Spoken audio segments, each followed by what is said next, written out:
আসসালামু আলাইকুম, আশা করি সবাই ভালো আছেন। তো এই যে আমি নদীর পাড়ে মরিচ গাছ লাগাইছিলাম। তো মরিচ গাছে পানি দেওয়া হয় নাই, যার কারণে এখনো কোনো গাছে মরিচ আসে নাই ভালো মতো। এখানে পানি দেওয়া চলছে। তো আজকে হলো যাইতেছি নিচে নিচে লাউ গাছ লাগাইছি। দেখে আসি যে লাউ টিকছে কিনা। এখানে দাঁড়া বুনছি, দাঁড়ায়ও পানি লাগবো। আর আবার বেগুন গাছ লাগাইছি, বেগুন গাছ গুলো যে বড় হয়ে গেছে।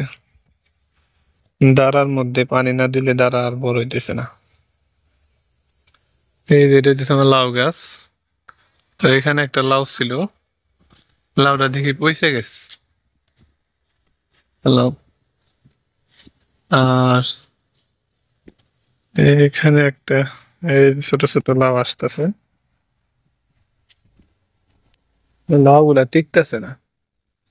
তো লাউ এখানে ছিল, এই নাও, এই এই যে একটা লাউ ধরছে। তাও লাউটা মনে হয় নষ্ট হয়ে গেছে। লাউটা কাইটে নিয়ে যাই, লাউটা এখন কেটে, লাউটা এটাও নষ্ট হয়ে গেছে, ভুঙো ভুঙো পোকা ধরছে। এটাও নষ্ট হয়ে গেছে প্রায়। তো এখানে লাউ আসছে ভালোই, এই যে এখানে লাউ আছে, এই যে, কিন্তু লাউ গুলা টিকতেছে না। এখানে আমি আবার নিচে পালং শাক, তারপরে লাল শাক, এরপরে ধনিয়া পাতা লাগাইছিলাম, আর যে টমেটো ছিল। এখানে লাল শাক নষ্ট হয়ে গেছে। এখানে বেগুন গাছ আছে, দেখি বেগুন হয়েছে নিয়ে যাইছি রে। বেগুন গুলা ভালো হয়েছে, পানি দিতে হয়েছে। এখানে তো মরিচ গাছ লাগানো হয়েছে।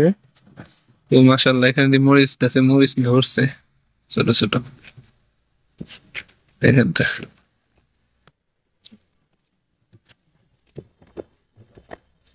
এই মরিচ ভালো মরিচ আসছে।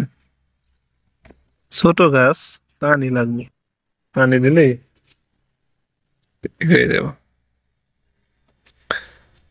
এইখানটা টমেটো গাছ আছে, টমেটো গাছ টমেটো নষ্ট হয়ে গেছে। আর এখানে এলো আমি লাগাইছিল গাজর, দেখি তো গাজরের কি অবস্থা। গাজর বড় হয়েছে নাকি, গাজর বেশি বড় হয় নাই, ছোটই বেশি। এখনো ওইরকম ভাবে পানি দেওয়া হইতেছে না, দেখে হলো মনে হয় কোনো কিছু বড় হইতে পারতেছে না। তো গাজর ঈদের পরে উঠাবো দেখি, গাজর লাগাইছি এই যে অল্প একটু। এইখানটাতে আমি হলো বটবড়ি গাছ লাগাইছি।